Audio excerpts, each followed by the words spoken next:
हाँ जी ज़ैद, अस्सलाम वालेकुम। तो आज कुछ घंटे पहले ही तुमसे कैफ़े में मुलाकात हुई और हम तकरीबन 4 घंटे आपस में बातें करते रहे और ऑफ़ कोर्स हमेशा जब हमारी कभी ऐसी कह लें आराम से लंबी गुफ्तगू होती है तो कई सारे टॉपिक्स आते हैं उसमें। आई थिंक आज के हमारे जो गुफ्तगू थी उसका जो मेन टॉपिक था वो ड्रीम्स थे। लेकिन उस पे हम किसी और वीडियो में बात करेंगे। अभी जो जिस बारे में मैं बात करना चाहता हूँ वो कुछ हुआ मेरे साथ या मुझे वो चीज़ रियलाइज़ आज सुबह हुई कि जब मैं तुमसे मिलने कैफ़े के लिए आ रहा था। तो बात कुछ यूँ है, पाकिस्तान में ये बात काफ़ी मशहूर है और कही जाती है। आई एम नॉट श्योर कि ये अक़वाल ज़रीन है या कोई हदीस है। लेकिन ये कि भई अगर आप को कभी गुस्सा आ रहा है तो आप लेटे हुए हैं तो बैठ जाएँ, अगर बैठे हुए हैं तो खड़े हो जाएँ। तो मैं इसमें एक चीज़ ऐड करूँगा कि अगर आप खड़े हैं तो आप वॉक कर लें थोड़ी-सी। और इस चीज़ का ऑफ़ कोर्स साइकोलॉजी पढ़ने से पहले ऐसा अंदाज़ा नहीं था कि इसकी कितनी साइकोलॉजिकल डीप रूट्स हैं और साइकोलॉजिकली ये बात हमें कितना अफ़ेक्ट करती है।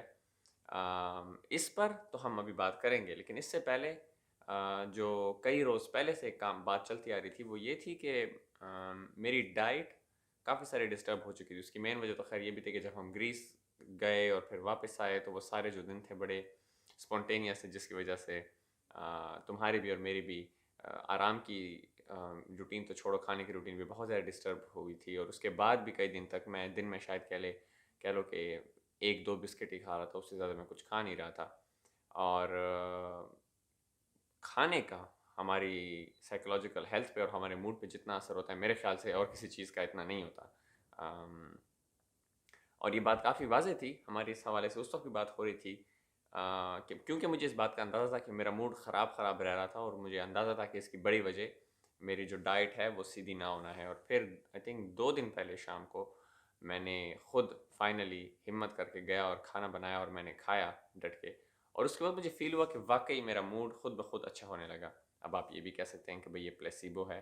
प्लेसिबो से मुराद यूँ है कि कोई चीज़ अगर आप समझते हैं कि वो काम करेगी, इवन दो कि वो काम असल में ना कर रही हो, लेकिन सिर्फ़ ये आइडिया कि ये काम करेगी, इसको प्लेसिबो कहते हैं। अच्छा, तो ये आइडिया कि भई मैंने खुद खाना बनाया और चूँकि खाना खाना खा लेना इंसान के मूड को बेहतर कर देता है, शायद ये आइडिया ने ही मेरा मेरा मूड बेहतर कर दिया, लेकिन ख़ैर ये डिबेटेबल बात है। एनी हाउ मेरा मूड उससे काफ़ी बेहतर हो गया। और उसके बाद मैंने ये देखा कि भई क्योंकि मैं अपने दोस्तों वगैरह से और अपने घरवालों से भी ऐसे सही बात नहीं कर रहा था क्योंकि मेरा मूड जनरली ख़राब था। लेकिन उसके बाद मेरा मूड खुद ठीक होने लगा। लेकिन अगली सुबह मैंने ये बात ज़्यादा नोटिस की कि जब मेरा फ्लैटमेट वो ग्रीस से था और आज सुबह वो रवाना हो गया और घर से निकलते हुए जब वो निकला बस में था, तब उसने मैसेज किया कि बाहर मौसम बहुत अच्छा है, तुम लोग को भी बाहर जाना चाहिए। तभी मैंने सोचा, मैंने कहा यार ग्रोसरी वगैरह भी ज़्यादा लेनी है तो मैं कर लेता हूँ। मैं नहाया और मैं जब जैसे ही बाहर निकला तो तब मेरे दिमाग में वो जो मैंने शुरू में बात की थी एक्सरसाइज के हवाले से, मुझे इस बात का अंदाज़ा हुआ कि पिछले 4 से 5 दिनों में मैं घर से बाहर बिल्कुल मैंने एक कदम भी नहीं रखा था। बस अपने कमरे में महदूद था, मोस्टली कमरे से थोड़ी देर बाहर जाता, लोगों से बात कर लेता, उसके बाद वापस अपने कमरे में आ जाता। लेकिन जूँ ही मैं बाहर गया और मैंने वॉक करनी शुरू की तो मुझे इस बात का अंदाज़ा हुआ कि यार पहली बात, मौसम का असर काफ़ी ज़्यादा होता है और ख़ासकर यूरोप में और इन इलाकों में मौसम काफ़ी क्लाउडी रहता है, तो सर्दियों में सूरज आपको देखने को नहीं मिलता। ज़्यादातर आपको वो लफ्ज़ क्या होता है उर्दू में, बादल बादल आए होते हैं हर वक्त।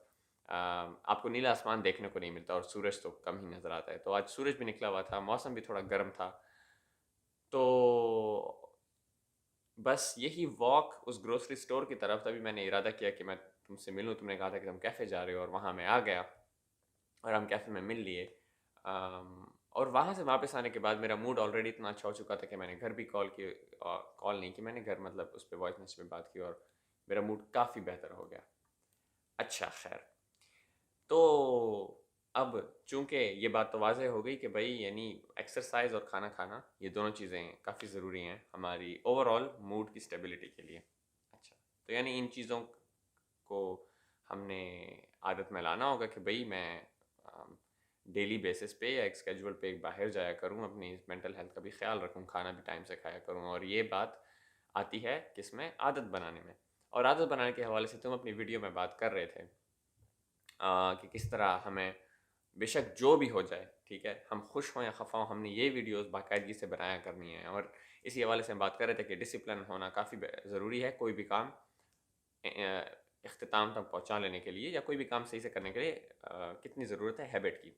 अच्छा, तो उसी हवाले से मैं दोबारा से सोच रहा था, और हम आई थिंक तुमसे अलविदाई मुलाकात में ये बात हम कर रहे थे डिसिप्लिन के हवाले से। अगर डिसिप्लिन हद से निकल जाता है तो फिर भी वो एक अच्छी चीज़ नहीं है, जो कि मेरे ख्याल से हम जनरली तो इस बात को समझते हैं, लेकिन कभी कभार आपको ये सामने देखने को भी मिलता है। और इसकी एक मिसाल हमारे सामने बड़ी वाज़ेह थी हमारी एक बैचमेट की सूरत में, कि कभी कभार जब हम बाहर जाया करते थे तो वहाँ पे अगर सड़क पार करनी है, अगर वो सड़क छोटी सी है, ठीक है, और उसकी बत्ती लाल है, ठीक है, तो वो सड़क को क्रॉस ना करती। अब लेफ़्ट राइट हम देख चुके होते, सड़कें बिल्कुल खाली होती, तो भाई अगर आपको थोड़ी जल्दी है वो फिर भी क्रॉस ना करें, ठीक है। अगर बेशक हमसे बस छूट जाए, लेकिन नहीं, वो इशारा लाल है तो क्रॉस नहीं करना। अब ये इस हद तक किसी चीज़ पे अड़े रहना, इसे मैं और तुम, और आई थिंक जनरली इसे ही समझा जाएगा कि भाई ये हेल्दी लेवल पे डिसिप्लिन होना नहीं है। ये चीज़ आ जाती है अनहेल्दी डिसिप्लिन में। तो भाई मेरा ख्याल से बाकी ज़िंदगी में बाकी चीज़ों की तरह ये भी एक अहम चीज़ है कि भाई हम वो बैलेंस ढूंढें डिसिप्लिन और कम्प्लीटली फ्री होने के दरमियान। क्योंकि अगर आप कम्प्लीटली फ्री होंगे और आपके दिन में कोई रूटीन नहीं होगी, अब किसी भी चीज़ में डिसिप्लिन नहीं होंगे, तो ऑफ कोर्स वो कहते हैं ना कि आपका दिमाग भी घुमा रहेगा और कोई भी काम आपसे सही से हो नहीं पाएगा। तो कोई भी काम सही से करने के लिए ऑफ कोर्स डिसिप्लिन बहुत ज़रूरी है। मगर डिसिप्लिन, वो कहते हैं ना, कोई भी चीज़ हद से निकल जाए, excess of everything is bad. तो भाई डिसिप्लिन तो ये होता कि वीडियो मैं जुम्मे को बनाता, यानी कल, लेकिन डिसिप्लिन का थोड़ा ख्याल ना रखते हुए और उससे थोड़ा निकलते हुए, क्योंकि मैं इस वीडियो के बनाने के बारे में इतना एक्साइटेड था, प्लस मैं आज चूँकि नहाया था, मैंने कहा यार अब कल दोबारा नहाऊंगा क्या वीडियो बनाने के लिए, आज नहाया हूँ, आज वीडियो बना देता हूँ। तो ये आज की वीडियो थी, और उसका ले से मुआखज़ा, I don't know if that's the Urdu word था। तो भाई देखते हैं, मिलते हैं तुमसे तुम्हारी अगली वीडियो में। अल्लाह हाफ़िज़।